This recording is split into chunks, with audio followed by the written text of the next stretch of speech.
اور بند کرنے کے بعد ان کو چن چن کے مارنا شروع کیا، اور 15% کنٹری کی جو ٹوٹل پاپولیشن کا حصہ تھے ان کو تقریباً کم و بیش 1 ملین کے لگ بھگ لوگوں کو قتل کر دیا گیا، اور لاکھوں، کوئی 2.5 لاکھ کے لگ بھگ عورتوں کا ریپ کیا گیا۔ یہ اس قدر بے ایمانہ ظالمانہ تاریخ ہے کہ جس کی جتنی بھی مذمت کی جائے کم ہے۔ آج ہم دیکھ رہے ہیں کہ کم و بیش جب ہم ڈیٹیل میں دیکھیں گے تو بہت ہی ہمیں مماثلت نظر آئے گی بی جے پی RSS میں، جس طرح انہوں نے اپنے ایک پریزیڈنٹ کے قتل ہونے کے بعد سڑکوں پہ آ کے اور ایکیوز کیا ایک طبقے کو اور ان کا قتل عام کیا۔ اسی طرح ہم دیکھتے ہیں انڈیا میں انہوں نے اپنے ہی مہاتما گاندھی کو، اپنے پتا کو قتل کیا ان کے ماڈریٹ نظریات کی وجہ سے۔ انہوں نے بھی روانڈا میں بھی اگر دیکھا جائے تو انہوں نے اپنے پرائم منسٹر کو قتل کیا کیونکہ وہ ماڈریٹ تھے اور نہیں چاہتے تھے قتل عام۔ انہوں نے سب سے پہلے جو ماڈریٹ کلاس تھی ان کو ایک طرف کیا جو سیکولر نظریات رکھتے تھے، اور پھر قتل عام کا ایک قومی اتھارٹی کا نعرہ لگاتے ہوئے سب کو تحقیق کیا۔ اس طرح ہم نے انڈیا میں بھی دیکھا کہ انہوں نے کس طرح سیکولر لوگوں کو پیچھے کیا، پھر بعد میں بتدریج کانگریس کو انہوں نے سائیڈ لائن کیا۔ آج شہر میں، دیہات میں، ہر جگہ پہ پوری سیکولر سوسائٹی ایک لنچنگ سوسائٹی میں، جب دیکھو قتل و غارت، ماری اور تلوار اٹھا کے آ جائیں گے، بھگوے پہن کے آ جائیں گے، کوئی لاجیکل ان کے پاس ڈائلاگ نہیں ہوں گے، کوئی بات نہیں ہوگی۔ ابھی ان کی ایک MPA نے کہا کہ جی جناب چھریاں تیز کر لو، گجرات والا سین دوبارہ کریں گے۔ مطلب انہوں نے 84 میں سکھوں کے خلاف کیا، ٹھیک ہے، ان کا قتل عام کیا دلی میں، اور انتہائی قتل عام برپا کر کے پھر آپریشن بلو سٹار بھی ان کے مذہبی مقامات پہ کیا گیا۔ اس کی بھی تفصیلات ابھی تک سامنے نہیں آئیں، جس میں ہزاروں سکھوں کو قتل کیا گیا اور ان ہزاروں ابھی تک لاپتہ ہیں جن کا معلوم نہیں ہے کہ وہ کہاں ہیں۔ اسی طرح آگے بڑھتے جائیں تو آپ کو آج مسلمانوں کے ساتھ پہلے چھوٹے چھوٹے کمیونل رائٹس ہوتے تھے، آپ آرگنائز یہ بڑے فخری انداز میں ریاستی سطح پر حکومت نے خود کنفیس کر لیا ہے گجرات کا کہ کس طرح ہم نے ہٹ لگائی تھی اور اب کیسے وہاں سکون ہے۔ تو اس طرح کی باتیں، اور ابھی ان کی MPA کہہ رہی ہے یا ان کے پنڈت کہتے رہتے ہیں، یا جو کچھ انہوں نے بابری مسجد کیا اور اس کے بعد انہوں نے جو صورتحال کریٹ کی ہوئی ہیں، تو یہ سب عالمی سطح پہ یونائٹڈ نیشن کو اس چیز کو انڈرسٹینڈ کرنا چاہیے کہ معاملات کس طرف بڑھ رہے ہیں، اور یہ بتدریج اس کا اختتام جینوسائیڈ پر ہوگا۔ دیکھیں دلی میں انہوں نے ایک جہانگیر آباد کیا، آج یہ ہلدوانی میں ہزاروں مسلمانوں کو دلی میں ان کی آبادیوں سے نکال دیا گیا، بے گھر کیا گیا، ان کو ذلیل کیا گیا۔ کیا وہ انڈین شہری نہیں ہے؟ کیا آپ کا کانسٹیٹیوشن 29 اور 30، 31، 32 کیا کہتا ہے؟ کیا ان کو تحفظ حاصل نہیں ہے؟ وہ وہاں زندگی نہیں گزار سکتے؟ انڈین فیبرک اور اس کا سیکولرزم اور اس کی ڈائیورسٹی میں جو ان کی جو ایک قوت تھی، وہ فیبرک تار تار ہو چکا ہے۔ دیکھا جائے تو آج جو انڈین یونٹس ہیں جنہوں نے 47 میں ٹرسٹ کیا تھا اور بعد میں جو کانسٹیٹیوشن امبیڈکر صاحب نے بنایا، تو وہ آج اس کی صورتحال آپ دیکھ لیں کہ آج انڈین مائنورٹیز کا اس کانسٹیٹیوشن میں کیا حصہ رہ گیا، کیا ان کا تحفظ رہ گیا ہے؟ کچھ بھی نہیں ہے۔ آج ہلدوانی میں آپ دیکھ لیں 4365 گھر ہیں جن کو عین سردی کے عروج پر طے کیا گیا کہ ان لوگوں کو ان کے گھروں کو بلڈوز کرتے ہیں، جیسے انہوں نے دلی میں بلڈوزر چلائے تھے۔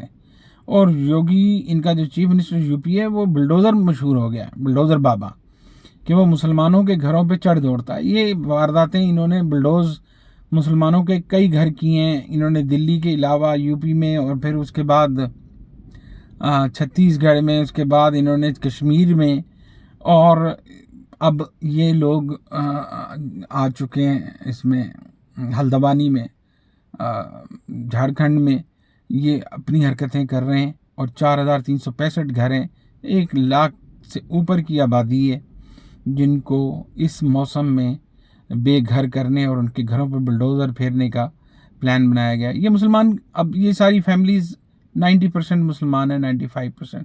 یہ لوگ کہاں جائیں گے؟ ریاست ان کا تحفظ نہیں کر سکتی. کیا ریاست کی زمینیں اس لیے ہوتی ہیں کہ لوگوں کو بے گھر کر دیا جائے، صرف اس بنیاد پہ کہ وہ مسلمان ہیں؟ اگر یہ آبادی ہندو آبادی ہوتی، یا اس طرح کی کئی ہندو آبادیاں ہیں پورے ملک میں، ہندوستان میں، کہ جو اسی طرح کی مشکوک زمینوں پہ بیٹھے ہوئے ہیں. یہ بھی ریلوے کی مشکوک زمین نہیں ہے، کیونکہ ریلوے کی زمین 2007 میں سول کورٹس میں، اس کا لوور کورٹس میں اس کا کیس چل رہا ہے، وہاں ابھی ڈیسیژن نہیں ہوا، پینڈنگ ہے، یہ اس کی سنوائی ہو رہی ہے، ڈیسائیڈ نہیں ہوا ابھی. آپ کے ریلوے کے جو اسٹیٹ آفیسر ہیں، اس نے یہ، اس کی فائنڈنگ سامنے نہیں آئی، انویسٹیگیشن سامنے نہیں آئی. حیرت ہوتی ہے کہ ہائی کورٹ سے یہ فیصلہ لیا گیا بزور، اور ان کو عین سردی کے عروج میں ان کے اوپر یہ ظلم کرنے کا ڈیسائیڈ کیا گیا. یہ ظلم صرف اس لیے کیا جا رہا ہے کہ یہ مسلم آبادی ہے، اور پچھلے 50-60 سالوں سے یہاں سے جب بھی الیکشن ہوتے ہیں تو ہمیشہ ایک مسلمان امیدوار اور کانگریس کا امیدوار یہاں سے جیت کر آتا ہے. تو یہ جو فیکٹر ہے مسلم ووٹ فیکٹر، اس کو ختم کرنا ہے، اور اس سیٹ کو جیتنے کا پروگرام ہے ان کا. اور جیتنے کے لیے انہیں بہت ہی سافٹ ٹارگٹ ملا ہے، وہ مسلمان آبادی ہے، مسلمان ووٹ ہے، جو ان کو کبھی نہیں پڑنے والا بھگوں کو. تو انہوں نے یہی طے کیا کہ اٹھاؤ بھائی، ان کو اٹھا کے پھینکو، بلڈوزر چلاؤ ان کے اوپر. تو یہ ہے آج کا ہندوستان، جو اپنے جینوسائیڈ کے بالکل قریب آیا ہوا ہے. اور اب تو یہ میں نہیں کہہ رہا، آزاد ذرائع، عالمی ذرائع ابلاغ، یونائٹڈ نیشن اور NGOs، ہیومن رائٹس واچ، سب اس کے اوپر اپنی فائنڈنگ دے چکے ہیں کہ انڈیا کا جو انتہا پسند، پرتشدد اور یہ طبقہ ہے مذہبی سپرامسٹ، یہ آپ مجھے بتائیں کہ انتہا پسندی کس کو کہتے ہیں؟ ہم نے، پاکستان نے بھی انتہا پسندی دیکھی ہے، اور الحمدللہ ہم نے اس میں سے کافی حد تک ہماری ریاست نے مختلف پروگرام کر کے، ضرب عضب اور نیشنل ایکشن پروگرام کر کے انتہا پسندی سے جان چھڑوائی ہے. وہ جو سوئسائڈ ہوتے تھے آج، پہلے اندر سے ہوتے تھے، آج بالکل نہیں ہوتے. اور اب ہندوستان کی پراکسیز TTP وہ آتی ہیں افغانستان سے، کیونکہ افغانستان میں انڈیا کا تسلط ہے، اس وقت قبضہ ہے، تو وہ وہاں سے آتے ہیں اور بلوچستان میں اور KPK میں حرکتیں کرتے ہیں. انشاءاللہ ہم انہیں قابو کر لیں گے، ٹھیک کر لیں گے، اس کی ٹینشن نہیں ہے. کیونکہ جو اندر سے ہوتی ہے نا پرابلم، وہ جینوئن پرابلم ہوتی ہے. وہ باہر سے جو اس طرح کی پراکسیز آتی ہیں، ہم ان کو دیکھ لیں گے، اس کا کوئی مسئلہ نہیں ہے. آپ کے اندر کا جو مسئلہ ہے آپ اسے دیکھیے، کیونکہ انڈین فیبرک اور سیکولرزم ختم ہو چکا ہے، اور ہندوستان میں کسی بھی وقت جینوسائیڈ ہو سکتا ہے.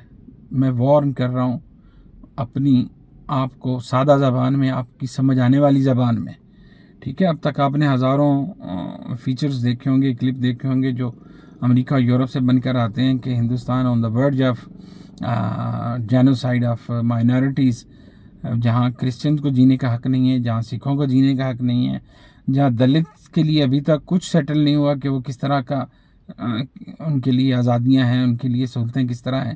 وہ آبادی کا سب سے بڑا ایک طبقہ ہے، 35 کروڑ سے زیادہ دلت رہتے ہیں جن کے حقوق کا کوئی تحفظ نہیں ہے. آئین میں ان کو ایک لالی پاپ دیے گئے ہیں، لیکن وہ صرف لالی پاپ ہی ہیں.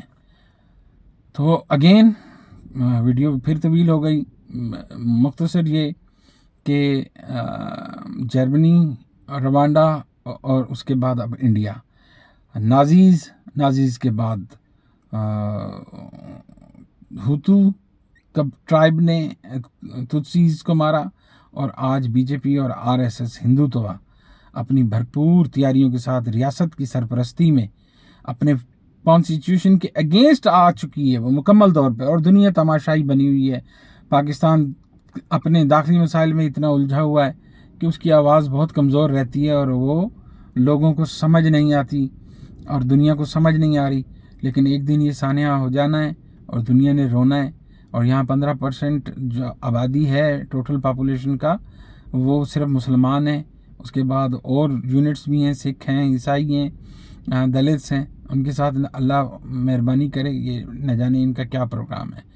اور 15% کوئی مذاق نہیں ہے کہ اٹھا کے منہ میں ڈال لیں گے. یہ 22 کروڑ 23 کروڑ مسلمان ہیں لاسٹ فائنڈنگ کے طور پر. ہو سکتا ہے اگر صحیح آزادانہ منصفانہ رائے شماری کی جائے تو یہ نمبر اس سے کہیں زیادہ ہوں گے.